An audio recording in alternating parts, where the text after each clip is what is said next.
Hey everyone, it's V and welcome back to my channel. In this video, I'll just be talking about the kind of art that I do and the kind of projects that are out already, what projects you can look forward to.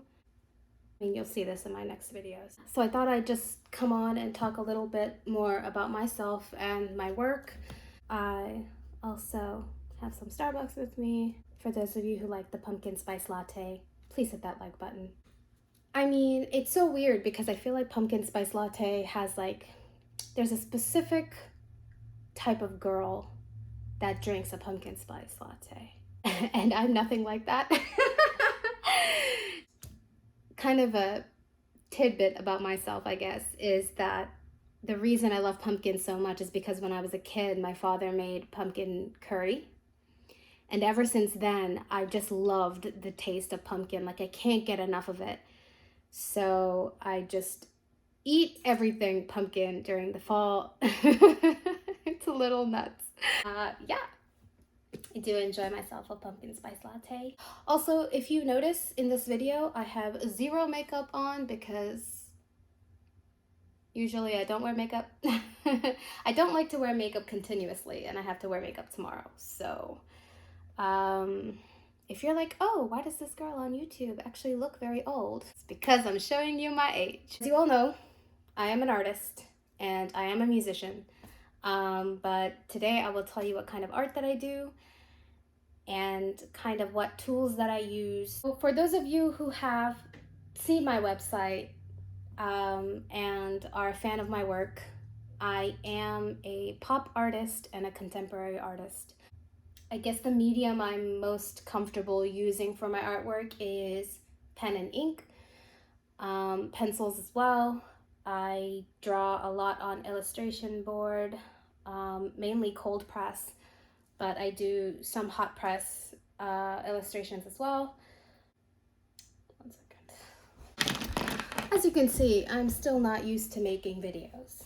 I can write it out and plan it out all I want, and I still suck at this. As I mentioned, I'm mainly an illustrator, and a lot of my art, even if I use acrylic paint and canvas, will have illustrations on them. It's so hard to word everything I say. Even if I were to write this down, writing it down for me is another bad thing because you will see me act like a robot. And I don't want to come off as a robot. I'm not used to this, but I'm hoping I'll get used to this and get better at this.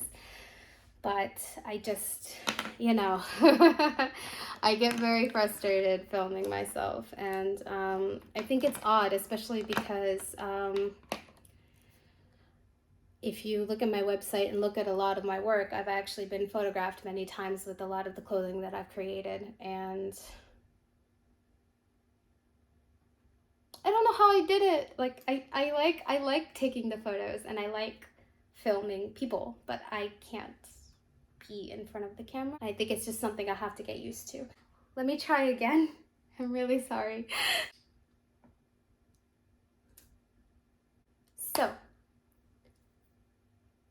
I am mainly an illustrator that works with acrylic paint, canvas, pen and ink.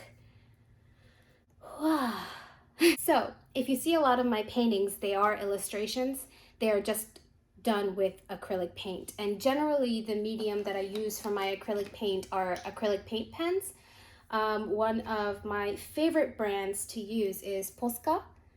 I don't know how it's pronounced in English because I don't know if it says Posca on here, but the Japanese says Posca. Yeah, I speak Japanese. It's and I bought these specific ones in Japan when I lived in Japan, when I was a teacher and a translator.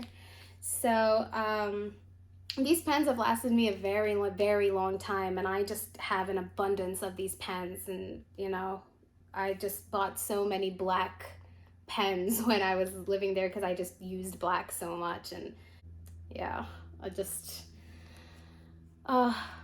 great memories. I really loved living in Japan. For those of you who want to, if you're an illustrator, for example, and you want to use a different medium other than paintbrushes, but you want to try paint on canvas, I highly recommend Posca. It's probably, if not my favorite acrylic pen that I've ever used. There are some other ones out there, and I just find they aren't nearly as smooth. Maybe it's just my experience and what I prefer for my art. But as far as pen and ink go, I do use tools that I've used since I was a kid, like, you know, Sharpies. Sharpies are probably the more affordable and more common side of inks you can use. I know some people poo-poo Sharpies. I don't know why. Maybe it's because they're cheaper. Maybe it's because they're more commonplace. But I do love to use Sharpies depending on the art that I'm doing. It's just sometimes you get a specific shade of the color that you want through a Sharpie that you can't get with other pens. I also do use gel pens. This brand is Sarasa, or is the brand Zebra? I don't know. I just started using these last night and they're actually quite good. Oh, also for anything that I name, I'll pop the names and links to products down below. I find them to be really useful. I've used pens all my life as well, when I was even just an art student or just a kid who, you know, wasn't able to take art classes. I was just, you know, drawing and using whatever I could at home. And gel pens was one of them. I also use, I think it's like roll. It's like roll gel or gel roll. Or it's like, I think the company is Sakura, who also does Micron pens, which is also a favorite of mine. Micron pens can get so thin that it's so easy to make the thinnest line that you need to have for your illustrations, and I just find them to be so useful. Depending on the place that you go, you can also find them to be very affordable. And they don't only have these tips here. You can't even see it. I don't know if you can see the black dot there on the tip, but they not only have these kinds at the tip, but they also have ink brushes like this.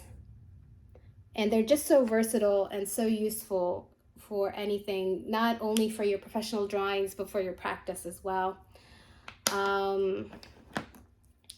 I also started using Copic Sketch. Copic Sketch, however you pronounce it.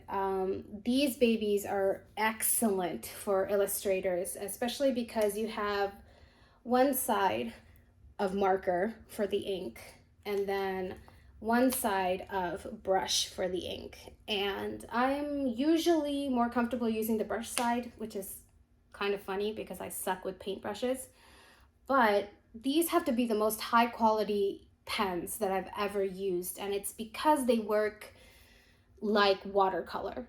So once you make a stroke, it'll be a lighter version of the color, and you can layer the color to be as dark or as light or as thick as you need for your project. I'll actually bring one of my paintings. Well, I should say drawings. It's not a painting, right? It's an illustration. This one is probably one of my favorite ones I've ever created, but the blue on this figure is no hair. The blue on this figure is actually used with a Copic blue marker, and as you can see, I did the shading by layering the color over and over again, and you can have such control with the layers that you can do with these pens, and it's absolutely amazing. If you guys are interested, I have prints of this on my website, by the way, if you like it. And I almost forgot, another beautiful brand of pen is Tombow, and I absolutely love them as well. They kind of work in the same way as Copic Sketch does. And on the one side, you have a marker, and the marker is very thin on Tombow, so it's really easy to use for finer lines that you need. While I feel like the thicker markers are better for like coloring in, for me personally. And of course, a beautiful brush on the other side. And usually when I get these illustration pens, I prefer using the brushes myself. I have better control over the brushes, like I said, which is odd because I don't have the greatest control over paint brushes. I don't know why that is necessarily. I hold a paintbrush differently than how I hold my pens, which I think is normal. I'm not quite sure. I think everybody just has their own way of, you know, holding their, you know, tools steady. And for me, for a pen, I usually hold it like this. Depending on what I'm doing, I'll hold it either far back or up close. But for a paintbrush, I tend to hold it like this. Like why this is, I couldn't tell you. But I tend to, oh my gosh, I have fuzz everywhere.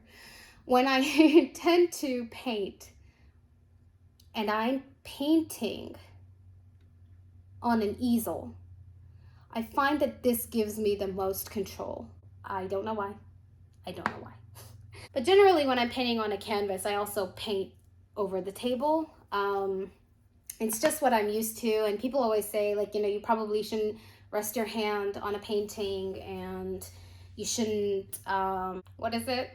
You shouldn't do a lot of things. There's a lot of rules when it comes to painting, but you'll find that every artist has their own comfort zone, that they're used to painting in a certain way because they have more control over how their image will turn out if they paint a certain way. For me, I don't mind resting my hand on a canvas. I don't see how it ruins the image. But, you know, at some point for me, when I'm finishing up a piece, I will notice that I lift my hand up so I don't damage what I've already painted or damage what I've already done. But when I start, my hand is right on that thing. Yeah, it's so interesting to see what other people do, what other people don't do.